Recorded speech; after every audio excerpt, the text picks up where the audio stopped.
बिहार की राजनीति से इस वक्त का एक सबसे बड़ा सवाल सामने आ रहा है। सवाल ये है कि चिराग पासवान का बिहार के लिए सीएम बनना कितना जरूरी है, साथ ही साथ बिहार वासियों के उम्मीदों पर कितना खरा उतरने वाला सवाल है। और साथ ही साथ ये भी सबसे बड़ा सवाल है कि आखिर चिराग पासवान को सीएम बनाने के पीछे का मकसद क्या होना चाहिए। नमस्कार, मैं हूं संजीव और आप देख रहे हैं आप तक न्यूज। अगर आप हमारे चैनल पर नए हैं तो चैनल को जरूर सब्सक्राइब कर लें। एक बड़ा महत्वपूर्ण और राजनीतिक सवाल है जिसके कई पहलू हैं कि चिराग पासवान का मुख्यमंत्री बनना बिहार के लिए कितना जरूरी है। यह अलग अलग दृष्टिकोणों पर भी निर्भर करता है कि चिराग का सीएम बनना बिहार के लिए कितना जरूरी है, क्यों जरूरी है और क्यों उन्हें बिहार का मुख्यमंत्री बनना चाहिए। चिराग पासवान के पक्ष में अगर तर्क की बात करें तो जरूरी क्यों है? युवा नेतृत्व और नई सोच। चिराग पासवान एक युवा चेहरा है जो बिहार फर्स्ट और बिहारी फर्स्ट जैसे नारों के साथ बदलाव और विकास की बात करते हैं। कई लोगों को लगता है कि बिहार को पारंपरिक राजनीति से हटकर एक युवा और ऊर्जावान नेतृत्व की सख्त जरूरत है। जातीय समीकरण की बात करें तो वह पासवान समुदाय से आते हैं जो बिहार में एक महत्वपूर्ण दलित वोट बैंक है। उनका मुख्यमंत्री बनाना इस बड़े वर्ग को प्रतिनिधित्व देने और उन्हें सशक्त बनाने की दिशा में एक बड़ा कदम हो सकता है।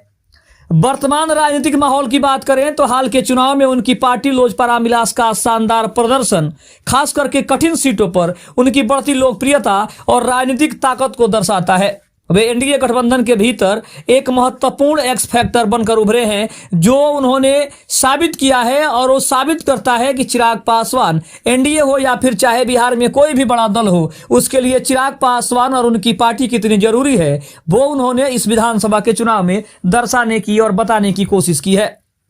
वहीं अगर बात करें तो अगर पिता की राजनीतिक विरासत की बात करें तो वह अपने पिता रामविलास पासवान की विरासत को आगे बढ़ाने का काम कर रहे हैं जिससे उन्हें दलितों और वंचितों के बीच एक स्वाभाविक समर्थन मिल रहा है। अगर राजनीतिक बाधाएं और चुनौतियों की बात करें तो सीटों की संख्या को देखा जाए तो मुख्यमंत्री बनने के लिए उन्हें गठबंधन के भीतर सबसे बड़ी पार्टी या निर्णायक पार्टी के रूप में उभरना होगा। वर्तमान में एनडीए में नीतीश कुमार और बीजेपी का मजबूत आधार बन रहा है। चिराग पासवान ने हाल ही में कहा है कि वह उप मुख्यमंत्री बनने के बिल्कुल इच्छुक नहीं है, उनका लक्ष्य जनता की सेवा करना है। उन्होंने नीतीश कुमार को ही मुख्यमंत्री बनाए जाने की बात कई बार दोहराई है, लेकिन अनुभव की अगर बात करें तो राजनीति में उनका अनुभव अन्य स्थापित नेताओं जैसे नीतीश कुमार या तेजस्वी यादव की तुलना में थोड़ा सा कम है, जिससे लोग राज्य प्रशासन चलाने की उनकी क्षमता पर सवाल भी उठा सकते हैं। ऐसी भी संभावना है। अगर गठबंधन की राजनीति की बात करें तो मुख्यमंत्री पद अक्सर गठबंधन में सबसे बड़ी पार्टी या पहले से तय चेहरे को मिलता है। चिराग पासवान के लिए यह हद जो है, ये जो पद है वो हासिल करना गठबंधन की जटिल राजनीति पर भी निर्भर करेगा कि इसमें गठबंधन कितनी रुचि लेती है, गठबंधन का इसमें मानना क्या होता है। और साथ ही साथ नीतीश कुमार की जनता दल यूनाइटेड की बात करें या फिर बीजेपी की बात करें, वो इससे कितना सहमत हैं, ये सबसे बड़ा सवाल है। चिराग पासवान का मुख्यमंत्री बनना बिहार के लिए बेहद जरूरी है या नहीं, यह इस बात पर निर्भर करेगा कि आखिर आप बदलाव और युवा नेतृत्व को कितना महत्व देते हैं। अगर बिहार को तुरंत युवा ऊर्जा और जातिगत प्रतिनिधित्व करने की जरूरत है तो उनका मुख्यमंत्री बनना काफी महत्वपूर्ण हो सकता है। लेकिन अगर आप एक स्थापित राजनीतिक स्थिरता, प्रशासनिक अनुभव और गठबंधन की मौजूदा स्थिति को देखते हैं तो उनका मुख्यमंत्री बनना आसानी से संभव भी नहीं लग रहा है। लेकिन सवाल यही है कि कुछ ना कुछ ऐसा है बिहार में जो कि बार बार ये उकसाने की कोशिश कर रहा है। ये बार बार सवाल अगर उठ रहा है तो इसके पीछे राजनीतिक महत्व भी है कि आखिर चिराग पासवान को 29 में से अगर 19 सीटें उन्होंने जीती है और जनता ने उन्हें जिताने का काम किया है तो इसका मतलब ये है कि जनता उनसे डायरेक्ट तौर पे अपने आप को जुड़ाव चाहती है, उनसे जोड़ना चाहती है और अपने दिल की बात, अपने स्थिति की बात उन्हें बताना चाहती है। इसीलिए शायद जनता ने 29 में से 19 सीटें जिताकर उन्हें आज शीर्ष पर खड़ा कर दिया है कि वे एनडीए नेतृत्व के अंदर तीसरी सबसे बड़ी पार्टी बनकर उभरे हैं। दूसरी तरफ अगर बात करें तो 2020 में चिराग पासवान ने जिस तरह से अकेले लड़कर जदयू को कमजोर किया, आज वही एनडीए के लिए जीत की संजीवनी बन गए हैं। चिराग पासवान को पीएम मोदी का हनुमान कहा जाता है। 2024 और 2025 में उन्होंने साबित कर दिया कि वो सिर्फ राजनीतिक मोहरे नहीं है बल्कि सबसे बड़े बिहार में गेम चेंजर हैं। अगर दलित वोट बैंक पर उनकी पकड़ मजबूत न हो तो उन्हें एनडीए के भीतर का सबसे बड़ा किंग मेकर भी नहीं बनता, क्योंकि जिस तरह से उन्होंने अपने आप को आगे रखा, अपने आप के को नेतृत्व करने का पूरा मौका दिया और खुद को संवारने का सजाने का जो पूरा उन्होंने मौका अपने आप को दिया है, ये उन्हें आज की राजनीति में सबसे बड़ा किंग मेकर बना रहा है। अब सवाल यह है कि क्या बीजेपी चिराग पासवान के इस बढ़ते कद को नजरअंदाज कर पाएगी? क्या एक बड़ा दलित चेहरा सीएम की कुर्सी तक नहीं पहुंचेगा? ये सबसे बड़ा सवाल है। हालांकि चिराग पासवान बार बार ये कह रहे हैं कि वो बिहार में नेतृत्व करने के लिए तैयार है, लेकिन उनका लक्ष्य है कि वो 2030 तक अपने आप को उस काबिल पहुंचा दें कि उन्हें किसी की नेतृत्व की जरूरत ना पड़े, उन्हें किसी के सलाह की जरूरत ना पड़े और खुद सीएम की कुर्सी जो है उसकी जिम्मेदारी अपने कंधों पर लेकर और उसके बाद वो बिहार की सेवा कर सके। लेकिन राजनीतिक गलियारों में चर्चा गर्म है कि क्या यह राजनीतिक विनम्रता है या फिर चिराग पासवान की सबसे बड़ी डील की तैयारी है। अगर सूत्रों की बात करें तो सूत्रों के हवाले से बड़ी खबर है कि 2030 के लिए चिराग पासवान सीएम फेस बनाने पर अंदर खाने बातचीत चल रही है। लेकिन क्या चिराग पासवान को अभी केंद्र में बड़ा पद देकर बिहार के मुख्यमंत्री पद की रेस से बाहर रखा जा रहा है? इसके ऊपर क्या चर्चा हो रही है? चिराग की राजनीतिक सिर्फ गठबंधन तक सीमित नहीं है, यह सीधे बिहार की जनता से जुड़ी हुई बात है। लाखों युवा चिराग पासवान को एक बदलाव के रूप में देख रहे हैं। उनका फोकस बेरोजगारी और बिहार फर्स्ट पर है।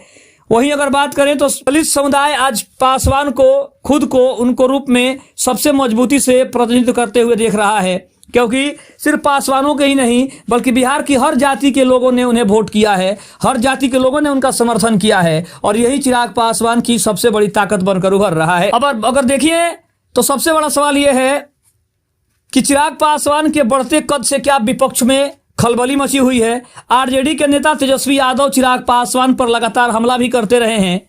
तेजस्वी और चिराग दोनों युवा, दोनों महत्वाकांक्षी और दोनों के बीच सत्ता की अब सीधी टक्कर है और चिराग ने तो यहां तक कह दिया है कि अब उनकी जो सीधी लड़ाई है वो तेजस्वी यादव से 2030 के विधानसभा चुनाव में होगी, जब सीएम की कुर्सी के लिए दोनों एक दूसरे को कड़ी टक्कर देंगे। उस समय पता चलेगा कि कौन किसके ऊपर कितना भारी पड़ता है और सीएम का असली हकदार कौन बनेगा। ये तो 2030 में पता चलेगा। लेकिन अगर 2025 की हम बात कर लें तो अभी भी चिराग पासवान को मुख्यमंत्री बनाने के लिए बिहार का पूरा समुदाय खड़ा दिख रहा है। बिहार का हर एक युवा खड़ा दिख रहा है और सबका यही मानना है कि ये सबसे उपयुक्त समय है चिराग पासवान को मुख्यमंत्री की कुर्सी देने का, क्योंकि बिहार को युवा नेतृत्व की जरूरत है जो अब नीतीश कुमार के पास शायद नहीं है। लेकिन नीतीश कुमार को नजरअंदाज करना ना ही वो बीजेपी के बस की बात है और ना ही एनडीए के अन्य घटक दलों के बीच की बात है, क्योंकि सबको पता है कि नीतीश कुमार कितने ताकतवर हैं, वो कितने रणनीतिकार हैं। उसका नमूना उन्होंने एक बार फिर से 2025 के विधानसभा चुनाव में